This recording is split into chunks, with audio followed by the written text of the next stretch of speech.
تاریخ کی بعض ادائیں عقل اور منطق کی گرفت میں نہیں آتی۔ روح زمین پر ایسے حادثات بھی گزر گئے ہیں جن میں آسمان تک کانپ اٹھا ہے، مگر تاریخ کے حافظے نے انہیں محفوظ کرنے کی ضرورت نہیں سمجھی اور ایک بظاہر بہت معمولی انفرادی عمل یہ جاویدہ بن گیا ہے اور اس کے اثرات صدیوں پر پھیل گئے ہیں۔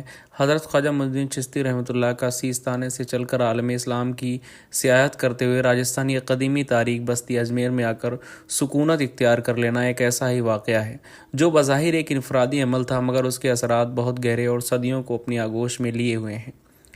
بے سر و سامانی ان کا سامان اور توکل ان کا سرمایہ تھا۔ ان کے اعلیٰ اخلاقی اسلامی تعلیم، انسانی دوستی، دلسوزی اور مسکین نوازی نے عام لوگوں کے دل جیت لیے اور ان کی حکومت دلوں کی دنیا میں قائم ہو گئی جسے شام و سحر کی گردش سے کبھی کوئی گنجت نہیں پہنچا سکتا۔ حضرت خواجہ اجمیری، جنہیں عوام عقیدت کی محبت سے غریب نواز اور سلطان الہند کہتے ہیں، آخر عمر میں اجمیر تشریف آئے تھے۔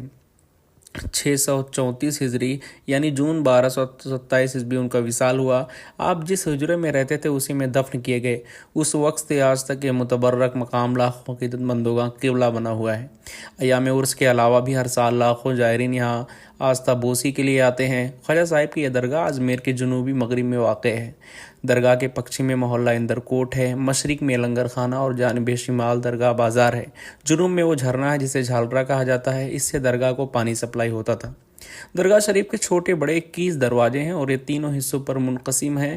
ابتدا میں درگاہ بہت مختصر اور سادہ تھی۔ سب سے پہلے یہاں خلجی سلاطین مالوا نے درگاہ کا احاطہ اور گنبد وغیرہ تعمیر کرایا۔ شہنشاہ اکبر کو اس آستانے سے بہت عقیدت تھی۔ اس نے کئی بار آگرہ سے اجمیر تک پاپیادہ سفر کیا۔ ایک حاجری میں بڑی دیگ نظر کی جس میں بوقت 125 من کھانا پک سکتا ہے۔ اس دیگ کا محیط 1 انچ 12.25 گز کا ہے۔ دوسری دیگ جس میں 80 من کھانا پکتا ہے شہنشاہ جہانگیر نے نظر کی تھی۔ یہ دونوں دیگیں درگاہ کے صحن میں نصب ہیں۔ اس میں کھانا پکنے اور فکر اس کے لٹنے کا منظر ہندوستان بھر میں اپنی نوعیت کا نرالا ہی ہے۔ اکبر نے صحن درگاہ میں ہشت پہلا چراغ دونوں کی چھتری بھی بنوائی تھی جو اب تک موجود ہے۔ درگاہ شریف میں داخل ہونے کا پہلا شمالی دروازہ نظام گیٹ کہلاتا ہے۔ یہ نظام حیدرآباد نے 1915 عیسوی میں بنوایا تھا۔ اس کے بعد جو قدیم چھوٹا دروازہ آتا ہے اسے شاہ جہانی دروازہ کہتے ہیں۔ یہ شاہ جہاں نے تعمیر کرایا تھا۔ اس کے قریب ہی اکبر مسجد ہے۔ یہ اکبر نے جہانگیر کے پیدائش کے 6 ماہ بعد بنوائی تھی۔ درگاہ کے دوسرے احاطے میں دیگوں اور چراغدان کے علاوہ ایک وسیع محفل خانہ ہے۔ یہ 1891 عیسوی میں حیدرآباد کے امیر پائیگاہ نواب سر آسمان جہاں نے بنوایا تھا۔ اس کے سامنے ایک حوض ہے جس میں دھمال خانہ کہا جاتا ہے کیونکہ یہاں قلندر اور درویش وجد و رقص کیا کرتے تھے۔ اس پر ایک چھتری بنی ہے جو 1911 عیسوی میں برطانیہ کی ملکہ میری نے بنوائی تھی۔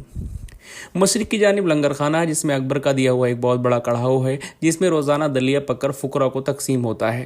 پہلے یہاں صحن میں ایک چھوٹی سی چھتری بنی ہوئی تھی جس میں بارے میں روایت تھی۔ اس جگہ اکبر نے فقیروں کے ساتھ صف میں کھڑے ہو کر درگاہ شریف کا لنگر لیا تھا اور فقیروں کی یورش میں اس کی مٹی کا پیالہ ٹوٹ گیا تھا۔ اس کی چھتری کے گرنے کے بعد اب وہاں ایک حجرہ بن گیا ہے۔ تیسرا یہ احاطہ ہے جس میں روضہ مقدس واقع ہے۔ جانب شمال ایک چھوٹی سی مگر خوبصورت مسجد ہے جسے سندلی مسجد کہا جاتا ہے، اس لیے کہ مزار مبارک پر جو سندل پیش کیا جاتا ہے وہ یہیں گھسا جاتا ہے۔ اس سے ملا ہوا روضہ مبارک ہے۔ مغرب کی طرف شاہجہانی مسجد ہے، 1637 عیسوی میں بنی تھی۔ مزار مبارک کے مشرق در کے سامنے جو گھونگھٹ بنا ہوا ہے اسے بیگمی دالان کہتے ہیں۔ یہ شاہجہاں کی بیٹی جہاں آرا نے بنوایا تھا۔ اس کے ساتھ ہی توشہ خانہ ہے جس میں غلاف وغیرہ رکھتے ہیں۔ یہی قدیم زمانے کی نقرئی سامان اور شاہی فرمانی وغیرہ محفوظ ہیں۔ مزار شریف کا گنبد سب سے پہلے غیاث الدین سلطان مانڈو نے بنایا تھا۔ اس پر محمد عالم نبی بخارے نے 100 من سونے کا کلش چڑھایا تھا۔ اب جو گنبد پر سنہرا تاج ہے یہ خاندان رامپور کے رئیس نواب حیدر علی خان آپ بلسی کا نظر کیا ہوا ہے۔ اندرونی دیواروں پر سنہرا کام مشتاق علی خان آف رامپور نے کروایا تھا۔ مزار کی چھت میں زردوزی کا مخملی شامیانہ لگا ہے اور مزار پر ایک سندلی مسہری تھی جس پر چاندی چڑھائی گئی تھی۔ ایک سنہرا کٹھرا جہانگیر نے پیش کیا تھا تو اب نہیں ہے، اس کی جگہ چاندی سے کٹھرا لگا ہوا جس کی مرمت راجہ جے سنگھ والیہ جے پور نے کرائی تھی۔ اصل محجر جہاں آرا نے بنوایا تھا۔ مشرق دروازہ پر سندل کا بنا ہوا ہے اور یہ اکبر نے لگوایا تھا۔ روضہ مبارک کے جنوب میں بی بی جمال کا مزار ہے اور جانب غرب شاہ جہاں کی بیٹی حور النساء دفن ہے۔ محفل خانے کے مغرب میں خانقاہ ہے، یہ وہ مقام ہے جہاں حضرت غریب نواز کا خاندان رہتا تھا۔ اکبر نے یہاں جگہ تعمیر کرائی تھی۔ درگاہ کے صحن میں جانب مشرق کچھ قبریں ہیں۔ اس میں ایک قبر نظام سکہ کی ہے جس نے ہمایوں کو ڈوبنے سے بچایا تھا اور انعام میں 1 دن کی بادشاہت پائی تھی۔